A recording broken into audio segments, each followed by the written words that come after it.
ஆன்மீகம் டாக்ஸ் நேயர்களுக்கு வணக்கம். நான் உங்கள் பிருந்தா சங்கர். இன்று நம்மோடு சிறப்பு விருந்தினராக இணைந்திருப்பது ஜோதிஷ கஜகேசரி டாக்டர் ஆச்சாரியா ஹரிஸ்ராமன் அவர்கள். வணக்கம் சார். வணக்கம், நமஸ்காரம். இந்த குரு பயிற்சி மக்களுக்கு எந்த மாதிரியான நல்ல விஷயங்களை கொடுக்க போகுது? கேந்திர ஆதிபத்திய தோஷத்திலிருந்து உச்சபலம் அடையக்கூடிய குரு பொதுவாகவே நிறைய நல்ல விஷயங்கள் 12 ராசிகளுக்கும் பண்ணும். அதில் மெயினாக பார்த்தீங்கன்னா நம்ம கடகராசி நண்பர்களுக்கு பெரிய ஒரு விமோச்சன காலம், மீன ராசி நண்பர்களுக்கு பெரிய மாற்றங்கள் ரெடியாகும், ரிச்சிக ராசி நண்பர்களுக்கு 100% வெறித்தனமான முன்னேற்றம், கன்னி ராசி நண்பர்களுக்கு ஜாக்பாட் உறுதி, மகரம் வெறித்தனமான ஒரு சேஞ்சஸ், இதெல்லாமே பார்க்கக்கூடிய ஒரு அற்புதமான டைமிங். அதே மாதிரி பார்த்தீங்கன்னா ரிஷபம், மிதுனம், துலாம், கும்பம் இவங்க எல்லாருக்குமே பணம் ரீதியாக இருக்கக்கூடிய பிரச்சனைகள் நிவர்த்தியாகும். வரக்கூடிய அக்டோபர் மாதத்துக்கு அப்புறம் மேஷம், சிம்மம், தனுசுக்கு கோடீஸ்வர யோகம் கிடைக்கப்படும். இந்த மாதிரி டைம் பீரியட் மறுபடியும் வராது. 12 வருஷத்துக்கு ஒரு தடவை இந்த மாதிரி ஒரு சேஞ்சு.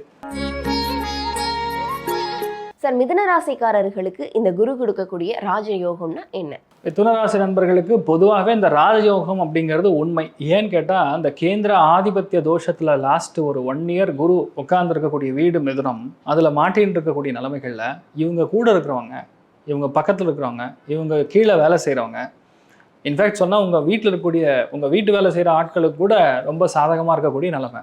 எனக்கு என்ன நடந்ததுன்னு கேட்டால் அட்வைஸ் மட்டும்தான், ஒரு மரியாதை மட்டும்தான் கிடச்சிருக்கும். மரியாதைலாம் இருக்கட்டும், டப்பு எங்கடா அப்படின்னு கேட்டால் ஒன்றும் இருந்திருக்காது. ஆனால் இந்த டைம் பீரியடில் தன குடும்ப வாக்குஸ்தானத்தில் குரு உச்சபலம் பெறும் பொழுது மிதுன ராசி நண்பர்கள் 3 விஷயங்களை கண்டிப்பாக செய்வீர்கள்.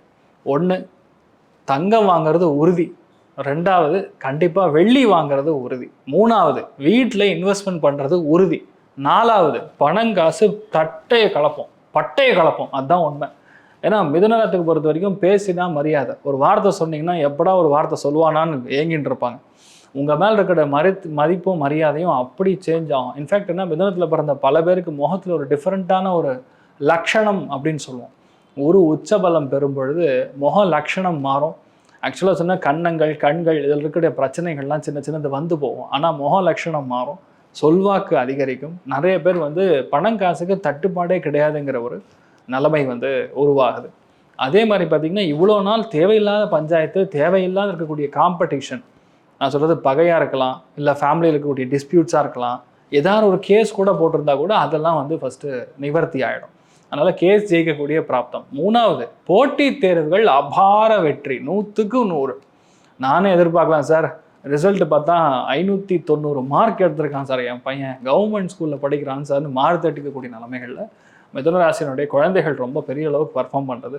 மிதுன ராசி நண்பர்களே பெரிய அளவுக்கு இந்த காம்படிட்டிவ் எக்ஸாம்ஸ் எல்லாம் ரொம்ப ஜோராக ஜெயிக்கக்கூடிய ஸ்தானம். அதே மாதிரி எதாவது பிளாக்மெயில் பண்ணுறாங்க, என்னால் இந்த பணத்தை கொடுக்க முடியல, செட்டில்மெண்ட் ஆக மாட்டேங்குது, நிறைய பேருக்கு இருக்கும். அந்த எல்லாமே இப்போ சுமூகமான ஒரு தீர்வை எட்டி க்ளோஸ் பண்ணுறது. நான் பார்க்குறத மிதுனத்தை பொறுத்த வரைக்கும் தொழில் அபாரமான முன்னேற்றம். உண்மையான ராஜயோகம் மிதுனத்தில் எங்கே இருக்குன்னா தொழிலில் தான். அதாவது எந்த விஷயத்தையுமே 3 விதமாக திங்க் பண்ணக்கூடிய ஒரு அபிலிட்டி யாருக்குன்னா மிதுனத்துக்கு தான். அதாவது ஒரு ஆங்கிள் இது இல்லைன்னா அது இல்லைன்னா அது எல்லாத்துக்குமே ஒரு ட்ரம்ப் கார்டு மாதிரி 2வது பிளான் ரெடியாக வச்சுருப்பாங்க. அந்த மூளை எங்கேருந்து வேலை செய்தோ தெரியாது. அந்தளவுக்கு மிதுனத்துக்கு ஒரு பெரிய அளவுக்கு தொழிலில் ஒரு பெரிய முன்னேற்றத்தை கொடுக்கக்கூடிய ஒரு ஸ்தானம் ஓடின்னு இருக்குமா. இப்போ தொழிலில் ரொம்ப முன்னேற்றம் இருக்குன்னு சொல்கிறீங்க. இவர்கள் இந்த காலகட்டங்களில் எந்த மாதிரியான தொழில் தொடங்கினா இன்னும் சிறப்பாக இருக்கும் இவர்களுக்கு? ஒன்றுதாம்மா, அதாவது என்ன, மிதுனத்தை பொறுத்த வரைக்கும் எப்போவுமே இப்போ கரண்ட் சுச்சுவேஷனுக்கு ஃபினான்ஸ் சம்மந்தப்பட்ட sector, oil and gas sector, அதே மாதிரி பார்த்திங்கன்னா இந்த உணவு சம்மந்தப்பட்ட செக்டார், அதே மாதிரி ஃபினான்ஸ் சம்மந்தப்பட்ட செக்டார், அது இல்லாமல் இந்த கோல்டு அண்ட் ஜுவல்லரி சார்ந்த விஷயங்களில் இன்வெஸ்ட்மெண்ட் பண்ணுறதுங்கிறது ரொம்ப பெரிய அளவுக்கு. 2வது, மிதுனத்தை பொறுத்த வரைக்கும் இவங்களாம் படை தளபதிகள். அதாவது இன்வெஸ்ட்மெண்ட் பண்ணுறதோட இவங்க ஒர்க்கிங் பார்ட்னராக மாறுறாரு. யாரோ இன்வெஸ்ட்மெண்ட் பண்ணுறாங்க, ஆனால் நான் உங்களுக்கு நடத்தி கொடுக்குறேன் அப்படின்னு சேலஞ்ச் பண்ணாங்கன்னா மிதுனம் 100% ஜெயிக்கும். ஸோ அதெல்லாமே பெரிய அளவுக்கு வெற்றி பெறக்கூடிய ஒரு ஸ்தானத்தில் தான் இருக்குது. அண்ட் மோஸ்ட்லி பார்த்தீங்கன்னா இங்கே இருக்கிறதோட வேறு ஊரில் இருக்கக்கூடிய ஒரு விஷயத்தை தான் இவங்க பெரிய அளவுக்கு எடுத்துகிட்டு வருவாங்க. ஃபஸ்ட்டாக இருக்கிறதோட செகண்டாக இருக்கிறது தான் இவங்களுக்கு பெரிய அளவுக்கு வெற்றியை கொடுக்கும். ஸோ அதுதான் உங்களுடைய பெரிய ஒரு சாமர்த்தியமாக இந்த ராஜயோகம் கண்டிப்பாக குரு உங்களுக்கு கொடுக்கப்படும். கண்டிப்பாக தொழில் ரொம்ப நல்லா இருக்குன்னு சொல்கிறீங்க. இவர்களுடைய குடும்பம், இல்லற வாழ்க்கை அப்படின்றது சிறப்பாக இருக்குமா? அட்ஜஸ்ட் பண்ணிட்டு போகணும். ஆனால் குரு பார்வை இருக்கிறதுங்கிறதுனால கொஞ்சம் பிரச்சனை பெருசாகாமல் இருக்கும். ஆனாலும் ரூல்ஸ், ஓசிடி பாதி பேருக்கு, மிதுனத்தில் இருக்கிற பாதி பேருக்கு ஓசிடியால் கொல்லுவாங்க வீட்டில். அதனால் மிளகாப்படி அங்கே ஏன் வச்ச, காப்பி டம்ளர் ஏன் இங்கே வச்சான்னு சொல்லி விசித்திரமான பிரச்சனைகள்லாம் ஓடும். அதனால் கொஞ்சம் அட்ஜஸ்ட் பண்ணிட்டு போலிங்கன்னா தேவையில்லாத பிரச்சனை அதிகரிக்கும். அதனால் கொஞ்சம் ஃபேமிலியில் அட்ஜஸ்ட் பண்ணிட்டு போகணும். அப்போ இவர்கள் தொழில் நல்லா இருக்கு, பொருளாதார முன்னேற்றம் நல்லா இருக்கு, இவர்களுக்கு இருந்து வந்த கடன் தொல்லை நீங்குமா? 100% கடன்லாம் முடிஞ்சிருமா. என்ன விஷயம்னா தன குடும்ப வாக்குஸ்தானத்துக்கு குரு இவ்வளோ பலமாக உச்ச பலம் பெறும்போது பார்வை பலத்தில் பார்த்தீங்கன்னா 6ஆம் இடத்தை 8ஆம் இடத்தை அதிர்ஷ்டத்தை கொடுக்கக்கூடிய ஸ்தானம், எதிர்பாராத அதிர்ஷ்டம். நான் தான் சொன்னேன், நாளைக்கு காலையில் நீ கட்டலைன்னா வண்டி தூக்கிட்டு போயிடுவேன், இஎம்ஐ நீ முடிக்கலைன்னா கார்டு வந்து வீட்டுக்கு வந்து ஜப்து வாரண்ட் வரும்னு சொல்லக்கூடிய நிலைமைகளில் அது எல்லாத்தையும் முடிச்சிருவாங்க. அதனால் கடன் நோய் வழக்கு, எதிர்பாராத அசிங்கம், கடுமையான பிரச்சனை இதெல்லாம் நிவர்த்தி ஆகிடும். ஆனால் மிதுன ராசி நண்பர்கள் மெயினாக பார்த்துக்க வேண்டியது கண்கள் சார்ந்தம், இடது கண்கள், அதே மாதிரி சைனஸ், இது ரெண்டும் கொஞ்சம் பிரச்சனை கொடுக்கும். அதை மட்டும் பார்த்துட்டா போகிறோம், மற்றபடி எந்த பாதிப்பும் கிடையாது, ஜம்முன்னு இருப்பீங்க, பி ஹாப்பி. மிதன ராசிக்காரர்களுக்கு இப்போ ராசியிலே இருக்கக்கூடிய குரு பகவான் 2ஆம் இடத்துல வந்து உச்சம் என்கின்ற அதி உன்னத நிலைமையை அடைகிறார். பணவரவுகள் வரப்போகுது, நல்லா சம்பாதிக்க போகிறீங்க. குரு பயிற்சி 1 வருஷம், ஒரு 7-8 மாதத்திற்கு பிறகு டிசம்பர் மாதத்துலேருந்து குரு கேது 2ஆம் இடத்துல சேருவாங்க. இந்த குரு கேது 2ஆம் இடத்துல சேரும்போது 8ஆம் இடத்துல இருக்கக்கூடிய ராகுவையும் 10ஆம் இடத்துல இருக்கக்கூடிய சனியையும் டிசம்பர் மாதத்துக்கு பிறகு உச்சகுரு கண்டிப்பாக பார்ப்பார். பாபர்கள் இருவரையும் இந்த ராகு சனியை குரு உச்சகுரு பார்ப்பது என்பது மிகப்பெரிய நல்ல மேன்மையான ஒன்று. எதிர்பாராத அதிர்ஷ்டம் நல்லா வரப்போகுது. ஷேர் மார்க்கெட்டில் சம்பாதிக்க போகிறீங்க. ஏற்கனவே விட்டு போன பணம் அல்லது கைவிட்டு போன பணம், நீங்கள் ஏமாந்த பணம், ஏதாவது ஒரு வகையில் உங்களை நம்ப வச்சு கழுத்தறுத்து உங்களை வந்து ஒரு சீட்டிங் மாதிரி பண்ணியிருப்பாங்க இல்லையா, தூண்டில் போடப்பட்டு 10,000 ரூபா கொடுங்க 30,000 ஆகிடும், 1 லட்ச ரூபாய் ஆகிடும், 10 லட்சம் போடுங்க ஒரே மாதத்தில் 1 கோடி ஆகிடும். இந்த மாதிரியான ஒரு சீட்டிங்கில் ஒரு 2-3 வருஷத்துக்கு முன்னாடியே நீங்கள் ஏமாந்துருப்பீங்க. மிதுன ராசிக்காரர்கள் 2020 நல்லா இல்லை, அட்டமத்து சனி எப்போது உங்களுக்கு ஆரம்பித்ததோ அன்னையிலிருந்து இன்னி வரைக்கும் கஷ்டம் கஷ்டம் கஷ்டம். அந்த 2020 கொரோனாக்கு முன்னாடி இருந்த நிலைமையில் இப்போ நீங்கள் மிதுன ராசிக்காரர்கள் இல்லை. அப்படிப்பட்டவர்கள் எல்லோருக்குமே ஓரளவிற்கு பொருளாதார ஸ்டாண்டர்டு, பொருளாதார முன்னேற்றங்கள், குடும்பத்தில் இதுவரைக்கும் இருந்து வந்த ஒரு பிரச்சனைகள் விலகக்கூடிய அமைப்புன்னு ஒரு மாதிரியாக நல்லவைகள் அதிகம் நடக்கக்கூடிய அமைப்புகள் இப்போது கண்டிப்பாக உண்டுங்க. பெரிய அளவில் நல்ல மாற்றங்கள் இப்போது நீங்கள் எதிர்பார்க்கலாம். பணவரவுகள் நல்லா இருக்கும், குடும்பத்து பிரச்சனைகள் தீரும், கணவன் ஓரிடம், மனைவி ஓரிடம், குழந்தைகள் ஓரிடம், இந்த மாதிரியான பிரச்சனைகள் எல்லாம் தீரக்கூடிய அமைப்புகள் இருக்குது. குடும்பம் ஒன்றிணையக்கூடிய அமைப்பு, மனைவிக்கு டிரான்ஸ்ஃபர் கிடைக்கல, கணவனுக்கு டிரான்ஸ்ஃபர் கிடைக்கல, இந்த மாதிரியான டிரான்ஸ்ஃபர் அமைப்புகள் இப்போது கண்டிப்பாக வரும். ஒரே இடத்துல சேர்ந்து இருக்க முடியும், ஒருவரை ஒருவர் புரிந்திருக்க முடியும். பழைய அந்த பிரேக்கப்பான காதல் அமைப்புகள்லாம் இனிமேல் இருக்காது. பழைய காதலுக்கு பதிலாக புதிய காதல் வரக்கூடிய சூழல் நிச்சயமாக இப்போது மிதுன ராசிக்காரர்களுக்கு உண்டு. அந்த காதல் நன்றாகவும் இருக்கும். கொஞ்சம் ஃபெமிலியர் ஆகணுன்றதுக்காக முயற்சிகளை செஞ்சுக்கிட்டு இருக்கிறவங்க எல்லாருக்குமே சோஷியல் மீடியாவில் அப்படி வரணும், அதில் இப்படி வரணும், இதில் அப்படி வரணுன்ட்டு கொஞ்சம் ஃபெமிலியர் ஆக வேண்டும் என்கின்ற எண்ணத்தில் இருக்கக்கூடியவர்கள் எல்லோருக்குமே மிகப்பெரிய நல்ல வாய்ப்புகள் கிடைத்து பிரபலம் அடையக்கூடிய தன்மை, பணம் சம்பாதிக்கக்கூடிய தன்மைகள், சம்பள உயர்வு, பதவி உயர்வு கேட்டு போராடிக்கிட்டு இருந்தவங்களுக்கு, சார் ஒரே இடத்துல ஒரே சீட்டில் 5 வருஷம் 10 வருஷமாக இருக்கிறேன் சார், விலைவாசி ஏறிக்கிட்டே போகுது, வீட்டு வாடகை ஏறிக்கிட்டே போகுது, சம்பளம் மட்டும் அதிலேயே இருக்குது, எப்படி கொடுத்தனம் பண்ணுறதுன்னு தெரியல, வருமானம் சைடு வருமானத்திற்கும் வழி இல்லைன்னு நினச்சிக்கிட்டு இருக்கக்கூடிய அத்தனை மிதுன ராசிக்காரர்களுக்கும் அதற்கான பணவரவு, பொருளாதார முன்னேற்றங்கள் இருக்கக்கூடிய நல்ல குருப்பெயர்ச்சியாக இந்த குருப்பெயர்ச்சி கண்டிப்பாக அமையுங்க. சிலருக்கு எதிர்பாராத லாபங்கள் வரும். 6, 8, 10 இந்த 3 இடங்களை குரு பகவான் பார்க்க போகிறார். புதிய கடன்கள் வரப்போகுது. தொழில் முனைவோர்களுக்கு நல்ல கடன்கள் கிடைக்கும். கடன் வந்தால் யோகமா? ஆமாங்க, தொழிலுக்கு கடன் கிடச்சி அந்த தொழில் நன்றாகவும் இருந்தால் 1 லட்ச ரூபா கடன் வாங்கினா 10 லட்ச ரூபா சம்பாரித்து கடன் அடைச்சிடலாம் இல்லையா?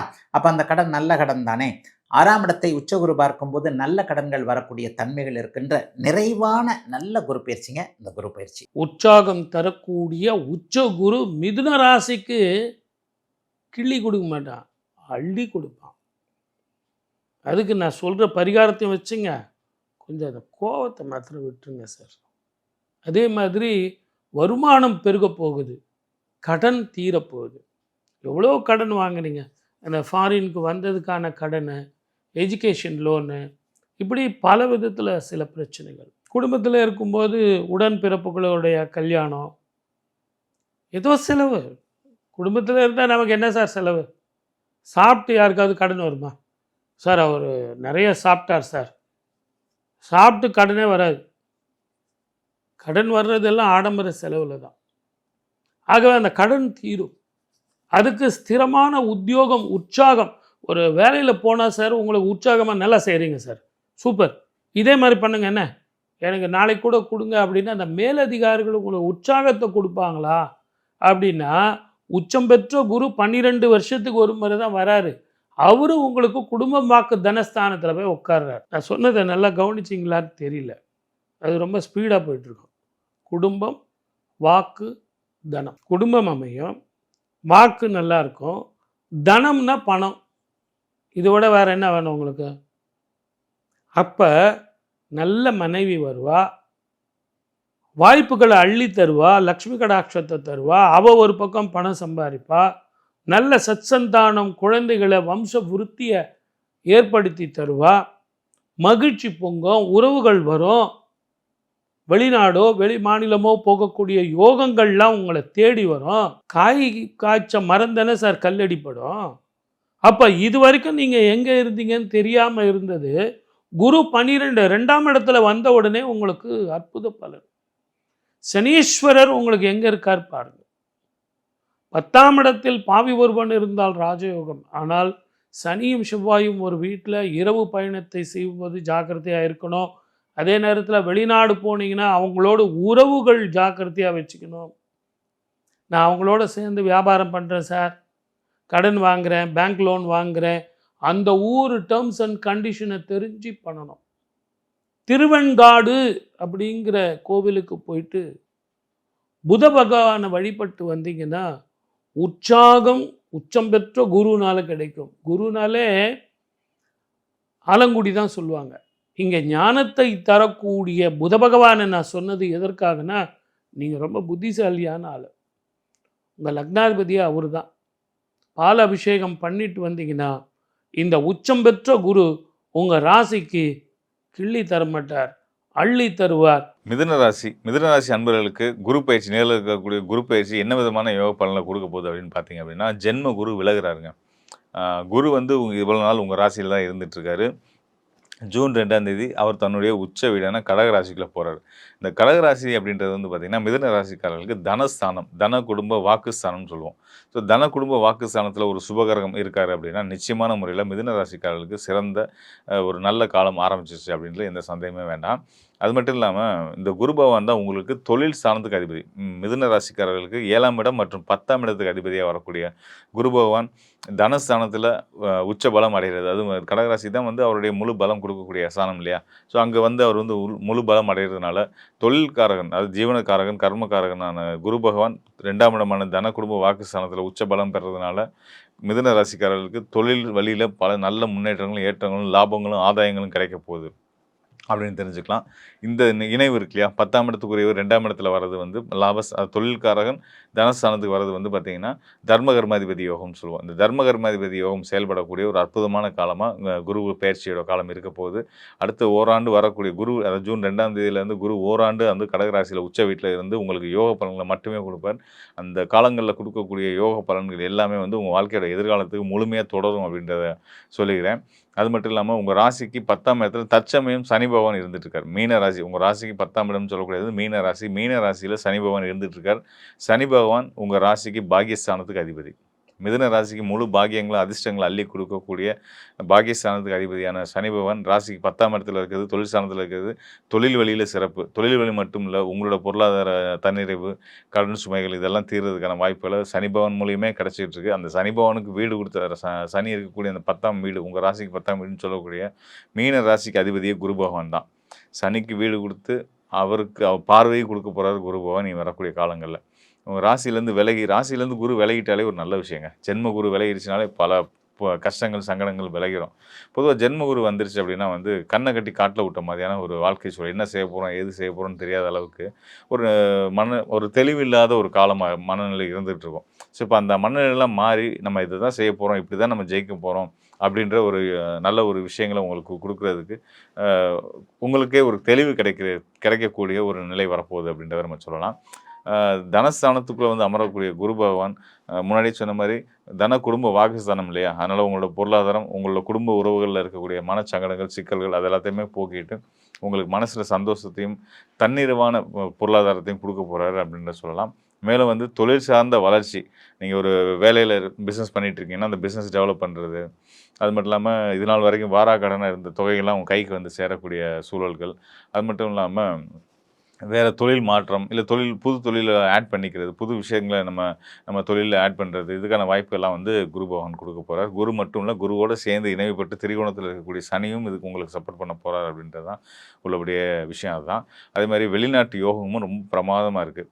எக்ஸ்போர்ட் இம்போர்ட் துறையில் இருக்கக்கூடிய மிதுன ராசிக்காரர்களுக்கு குரு மற்றும் சனியோட நிலை ரொம்ப அற்புதமாக இருக்கிறதுனால, இன்னும் கூடுதலாக சொல்லப்போனால் உங்களுடைய ராசிநாதன் புதன், உங்கள் ராசிக்கு யோகாதிபதினு சொல்லக்கூடிய சுக்கிரன், இவங்களோட நிலைகளுமே கோச்சாரங்களில் ரொம்ப நல்லா இருக்கிறதுனால கண்டிப்பான முறையில் உங்களுக்கு பல வகையில் பொருளாதார முன்னேற்றம் ஏற்பட்டு அதன் மூலயமா தன்னிட வாழ்க்கையில் ஒரு திருப்தியாக நம்ம ஒரு நல்ல ஒரு நிலைக்கு வந்துட்டோம், சந்தோஷமாக பயணிப்போம் அப்படின்ற ஒரு தன்னம்பிக்கை உங்களுக்கு ஏற்படுத்த போகிறாங்க அப்படின்றத தெரிஞ்சுக்கலாம். ஸோ அந்த வகையில் வந்து மிதுன ராசிக்காரர்களுக்கு தனஸ்தானம், தொழில் ஸ்தானம், ஜீவனஸ்தானம் எல்லாமே ரொம்ப சிறப்பாக இருக்கிறதுனால, இன்னும் சொல்லப்போனால் யோகஸ்தானமான 5ஆம் இடமும் ரொம்ப சிறப்பாக இருக்கிறதுனால 5ஆம் இடத்துக்குரிய சுக்கிரனும் உங்கள் ராசியில் பயணிக்க போகிறார். கோச்சார நிலைகளில் அனைத்து கிரகங்களும் சிறப்பாக இருக்காங்க. குறிப்பாக இந்த குரு பகவான் ஓராண்டுக்கு உங்களுக்கு உங்களுடைய குடும்பஸ்தானம், தனஸ்தானம் சொல்லக்கூடிய 2ஆம் இடத்துலேருந்து உங்களுக்கு அற்புதமான யோக பலன்களை கொடுக்க போகிறாங்க. எந்த சந்தேகமும் கிடையாது. பல முன்னேற்றங்களையும் ஏற்றங்களையும் நீங்கள் இனி வர காலங்களில் கண்டிப்பான முறையில் சந்திப்பீங்க அப்படின்னு சொல்லிக்கிறேன்.